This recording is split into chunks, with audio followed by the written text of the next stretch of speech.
And by Wednesday morning, when the new nurse came in at 7:30, I was begging for that drug. Begging for it. I said, look, they offered it to me all night. I'm ready to take it. I was in such severe pain. My whole body went on fire, and then it relaxed, and I was able to sleep for about 3 hours.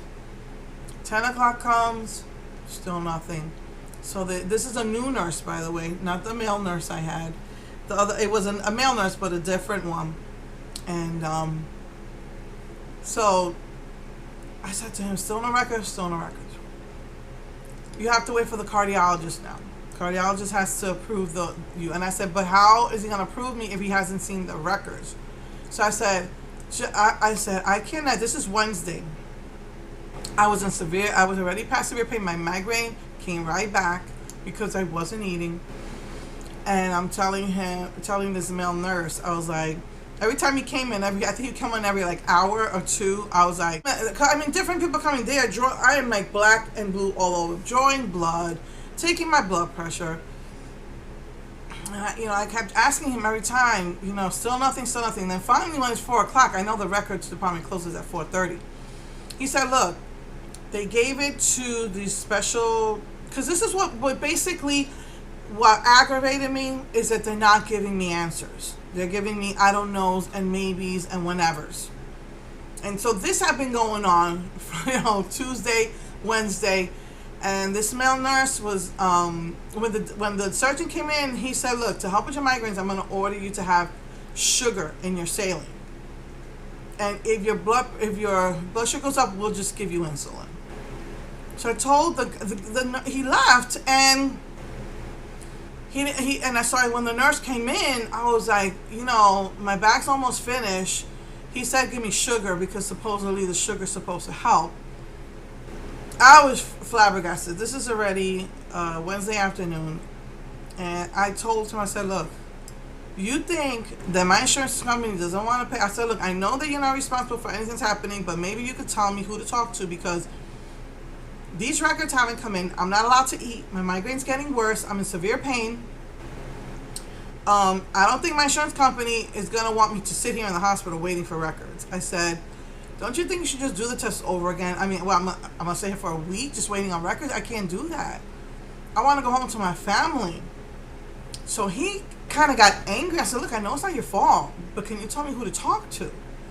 And he got angry with me. And my husband called at that moment, and I'm, venting to my husband. And I saw that that male nurse, jabbed me in here. I've never seen a nurse in my whole life, in my 50, ever jab me like that. And then pushed the needle upward. And I said, this guy's mad at me. He's doing that on purpose. I've never seen that before. So I'm controlling myself. I'm talking to my husband. I'm weak from not eating. I hadn't eaten in 3 days. I've had a migraine. I've had little sleep. And it was already, by this time it was 4 o'clock, and I said, can you just ask, I went to some sort of department, and this department is supposed to push it, and I was still getting I don't knows and maybes and whenevers. And I was stressed to my limit. No food for 2 or 3 days, migraines for 2 or 3 days, lack of sleep, and I was stressed to my limit. And I told the guy, can you just ask one more time, just for my sanity, because it's already 4:30 and I know they close at 4:30. Can you please ask them one last time before they close? He changes the bag. He didn't put the sugar bag. He put the regular saline. And he came to get my blood again. I said, don't hurt me again. I didn't hurt you. I said, yes, you did. So he got so mad. And he said, you just need to calm down. The doctor told me, my surgeon told him that I was anxious and I just need to calm down. Woo! Garfield, when that heat comes out of you, fire came out of my head. I went off on this guy.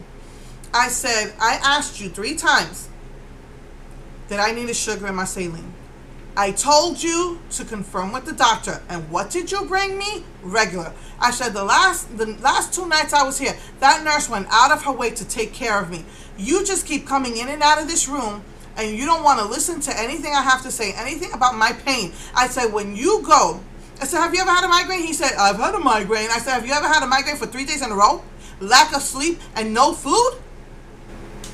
I said, if I am anxious, I have every right to be anxious because I've been here for 3 days with no answers and waiting on records that might never come, and they want to leave me without eating. And it wasn't that I was desiring food, but my body was desiring food. I said, my body is punishing me because you guys won't let me eat and I have a migraine. And I said, when you go in severe pain for 24 hours, then you can tell me I'm being anxious. But if I'm anxious, I have a reason to be anxious. I went off on this guy. He's like, I think you misunderstood me. I think you misunderstood me. And I said, I misunderstood you? Really? Whether it's you, my surgeon, or whoever said that I'm being over anxious, you're all wrong. Because you're not the one in my position. And I just started crying from frustration. This guy got so scared. And it was almost time for his change of shit. No, he got so scared. He was supposed to take my blood pressure. He just said, I think I better come back later. I'm really, really sorry. I'm sorry I upset you. I can't take your blood pressure now because your blood pressure will be high again. I just want to let you know your records finally came through. And he left. And I was furious. I was in my room frustrated at that moment. My family called me because I needed stuff because I didn't realize I was going to be there for so long. They see me crying. They come rushing. They come in, and I made sure the door was closed. I waited like 10 minutes for the shift change for him to leave, and then I just went off and told them everything that happened. I was furious, and my husband was like, well, you probably are over anxious. I mean, you've been here 3 days, blah, blah, blah. And if I was, it wasn't like I was pressing the button for them to come in. It was when that they came in that I would ask them. And everybody was coming in like every hour. I mean, they would wake me up, even at night, every hour, take my blood pressure, give me medication. So if I was driving him crazy, I think that I had good reason to. From migraine, from pain, from lack of food. And so basically the new nurse comes in and they were talking. I'm like, oh crap. He's probably telling her about me. I saw him then, like, why hasn't he left? So, I'm sitting down. He brought me the sugar bag before he left. He brought me that sugar bag. It's supposed to help with migraines, which it wasn't. So the new nurse comes in, introduces herself. She seemed a little bit standoffish to me. It could have been my imagination. But he finally comes in at about, I don't know, maybe 9 or 10 o'clock. I'm like, why are you still here, Oh, I was just helping. Just want to make sure you were okay. I was like, yeah, I'm okay. Usually I call hospital administration by this point. So I think I was just too weak. I was just too weak and just too much pain for me to really deal with any of that. He left. The new nurse came in. And basically what I noticed from her is that she really not listening to me. She wasn't interested in my pain management at all. So that was already my Wednesday night. So I'm there for 3 nights in a row.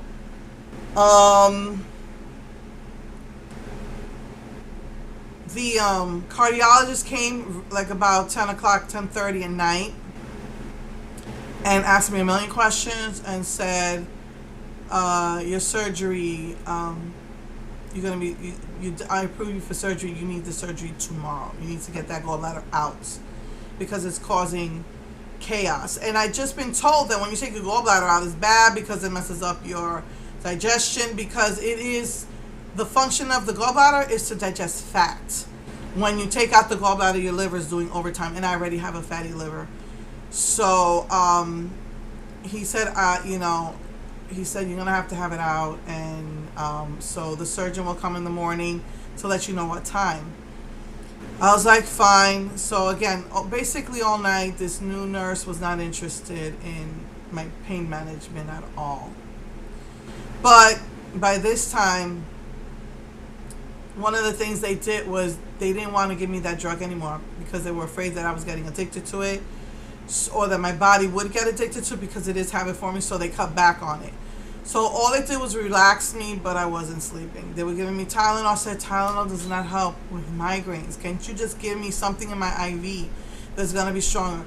No, because we can't give you, the only thing that's stronger is that. We can't give it to you anymore, and blah, blah, blah. And another thing I know is that when a doctor gives you a prescription for the day, by the end of the day, it falls out of your queue, and they have to call him all over again. And they said, he took you off of this, he took you off of that, and pulled you back on this. So basically, again, I'm really not sleeping. I'm just, in and out of what they gave me just to help to take the edge off. But I'm not sleeping because I'm still in pain.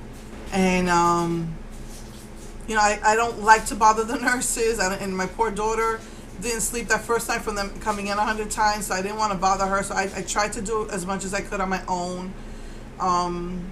They were accommodating. They gave me I had 7 pillows, the cafeteria was right downstairs. Unfortunately, it only opened up for 3 hours in the morning, 3 hours in the afternoon. But it was right where my daughter can get to it and come back to me. I didn't have to worry that, she's going to get lost. She has the disabilities, blah, blah, blah. So, they gave me the pillows. My bed went up and down easily. I could find a comfortable position. I was able to get out to go to the bathroom on my own. Basically, I think I only called her if I was in a lot of pain. And, she would say, well, you got another 15 minutes, half an hour, whatever. I can't give it to you until whatever. I can give you this, I can give you this. But nothing was really, really helping me. And then in the morning, I don't know what they gave. They gave me, I think, another shot of that drug, but pulled back on it. And at least it helped me to relax a little bit.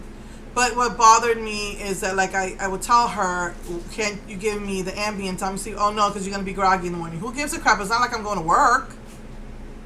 The latest I could have given it to you was 12. I think that was bull crap. So basically, this is another night where I'm really not getting any sleep.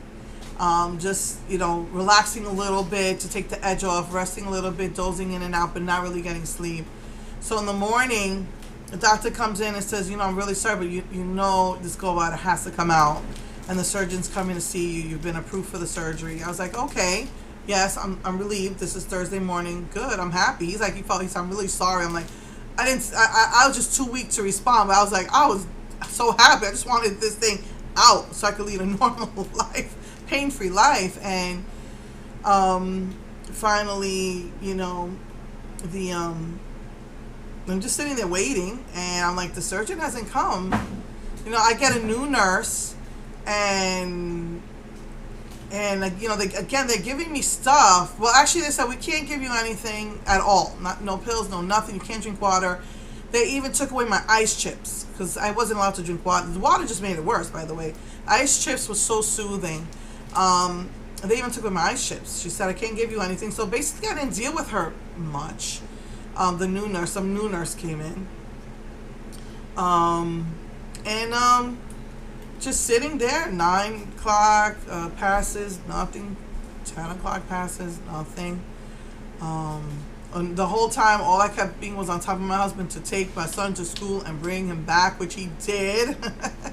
After he got all freaked out and said he wasn't going to do it, he wanted to be by my side the whole time. He actually took off 2 days from work and 2 half days from work to take my son to school. And he would come to see me as soon as, every chance he got. Come in the morning, afternoon, evening. He did stuff like that.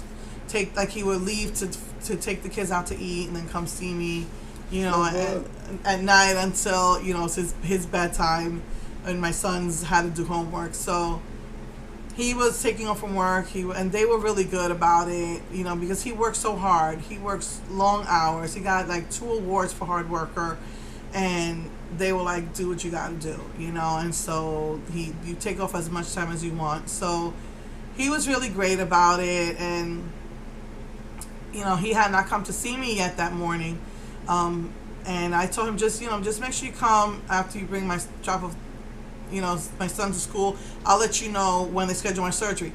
I think it was like 11:15, and the surgery team just comes running in. All right, come on, let's go. They strip me naked, doors open, male nurses everywhere. I'm like, what the frig? I'm like, you know. And they're like, so they said, all right, well, we'll just take away your back. I said, I don't want nobody to see my hiney, you know. And they're like, we've all seen everybody's hiney. It doesn't matter. Come on. They just rushed me, and I'm like, oh my goodness, Stephanie, tell Dad that they're taking me to surgery, but please tell him not to come till after he brings Steven to school. It is the last day of school. This week is final, so I'm still driving. And they were saying, Stephanie, come with us. We have a waiting room. So I said, no, I want to stay here, watch the valuables. Besides, she went, so she was staying there. She was crying. She called my husband, told him everything. She forgot her medications, bring her medications. Went to eat, came back, watched cartoons. Then my husband showed up. And they're bringing me downstairs, asking me 100 questions. I'm starting to getting scared because, I'm going under with my weight. It's always dangerous, but that's why they had all the clearances. My heart is great. So because my heart was doing so great, and I got my blood pressure down to 124/50. My blood sugar is great because of those things. It did go up after the sugar, but then they took me off of everything. They would, I was ripe for surgery. They're making me sign all these papers, and I'm usually I like to read everything. I just tell me what I'm signing. Looked it over very briefly. One of the things that freaked me out is you could still get AIDS. I was like, I flipped at that point. I was like, what? You're a hospital. You're supposed to check people before you take their blood. They said, not from the blood transfusion, but people handling it. You just never know. Whatever. Sign away. Then they ask, can we have students in here? And I'm like, and he's like, look, I don't have any students. And some other guy said, but don't you want other students to learn? I'm like, whatever, fine. I sign it. They're just telling me all the precautions, all the things that could go wrong. I was like, I wasn't worried till you told me all these things that could go wrong. Because I figured if you approved my surgery, I must be okay. I'm not going to die on the table. So, everybody was assuring me, and I checked that surgeon out too when I went to him, that he's one of the best. He's an accredited surgeon, so he's got, he's high up there on the surgeon list, I guess you could say. And everybody was telling me if I had to have surgery, he would be the one I would trust to do my surgery. You're in good hands.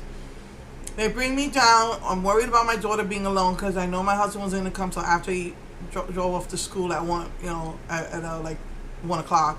He probably wouldn't be back till 1:30. So I was nervous and just praying, God, all this stress, if I stress these nurses out because I was stressed out, God, I realized I didn't even pray. I've just been so stressed, and I just say, God, please don't let me die. I need to live for my family. And, they left me alone for 15 minutes, and that's all I was doing was praying. And, after asking me a million questions, getting me all hooked up, they put something in my IV to help me relax. Are you nervous? Yes. Yeah, last week, we work in the hospital, and one guy said, and I had to have surgery last week, and I was nervous, so it's normal. Gave me something to relax. They said, we're going to reel you into the operating room. They take me into the operating room and said, we're going to put a mask on you with oxygen. That's the last thing I remember. I don't even remember them putting a mask on me. All I remember is that it was about 11-ish, maybe between 11 and 11:30 when they wheeled me over there. And I woke up. And I thought I was going to be like those people. Because, usually when I'm looking for anesthesia, I'm awake.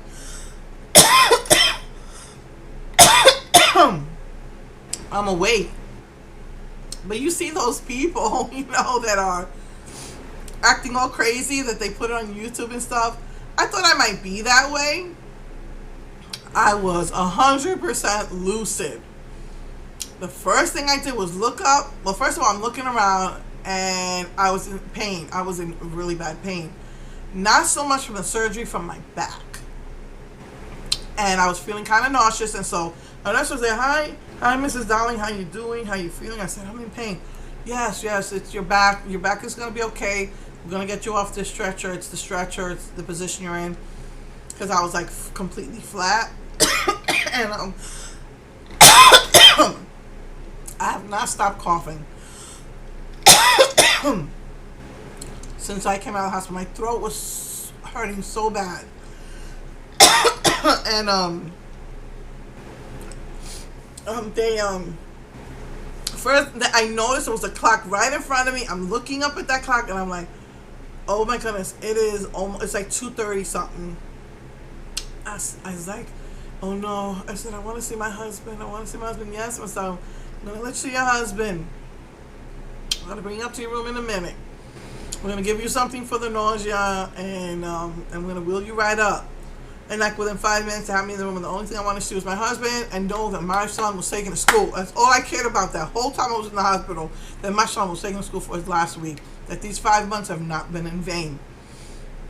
And he was doing so well in school that I don't want him to fail because of some, he could have, transportation. Oh my God, the coughing is giving me watery eyes. So I see my husband, and I said, I have to go to the bathroom. No, you're okay. We just took the catheter out of you. It's probably the catheter. Really? Because I had to go so bad. As soon as they take me to the room, one nurse grabs one and one goes, I said, I need to go to the bathroom before you put me in that bed. Oh my goodness. Because I was mad at everybody. I was mad at the world at this right now, at that point, because everybody said that this surgery is easy peasy. You're going to be up and about the next day. Everything's going to be great. You're going to feel no pain. When I got up, and I think it's because of my enlarged panis, it pulled at the surgery. And they make 4 incisions. It pulled, I felt as if gravity was trying to pull my stomach off to the floor. I went to the bathroom. I was like, I don't think I got to work because I had to go. Now, mind you, not number 2. I know that's CMI, but there's enough no food in your stomach to number 2. It's just all the fluids they're giving you. So I went to the bathroom and I went to my bed, and before I laid down, I called my husband over. And he said, before you ask, yes, I drove our son to school. And I was like, no, it's okay. It's okay. I just wanted to hug him. And I hugged my daughter. And then they got me in the bed. And I said, everybody lied to me.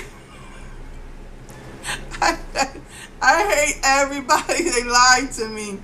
They said the surgery was going to be easy and simple, and that I wouldn't feel any pain afterwards. And I'm in pain. I was so mad.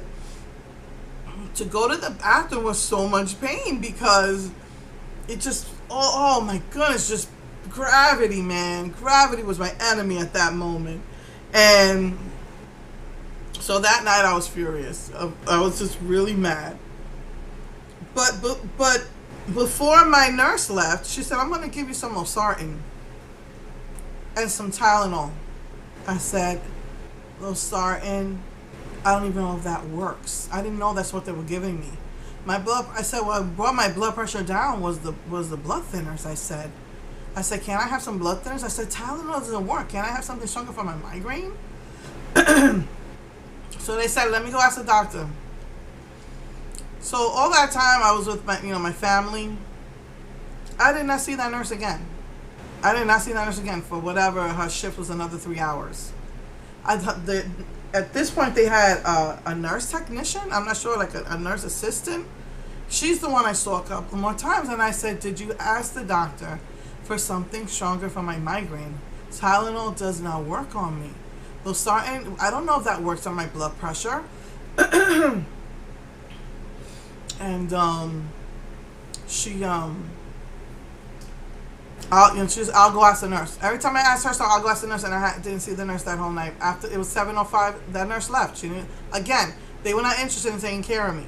So this was already Thursday evening. I get back, the night nurse, who was the night nurse from the night before. I remember asking the first nurse, how long are you here for? She said, I'm only here for these 2 nights. Dang, So I got the same nurse the night nurse I got again. And I was praying I didn't get that other male nurse. That was me. Another thing, he scolded me because I was fiddling with the thermostat. The thermostat in the room was broken, and the maintenance guy came and fixed it, and it still wasn't working. And he was saying, "You're not allowed to touch it." Yeah, right. I'm gonna touch it. I'm not gonna ask the nurse every 5 minutes to fix it when it was broken. Come in. I'm just gonna adjust it again. I didn't want to be that patient, you know, and especially the way they were acting, like they didn't want to help me. So, you know, from whatever it was, from Wednesday, you know, Wednesday night, you know, from whatever, all day Wednesday, all day Thursday, the nurses acted like they really didn't want to help me. So I'm not going to be bothering them. So I was just adjusting it when the night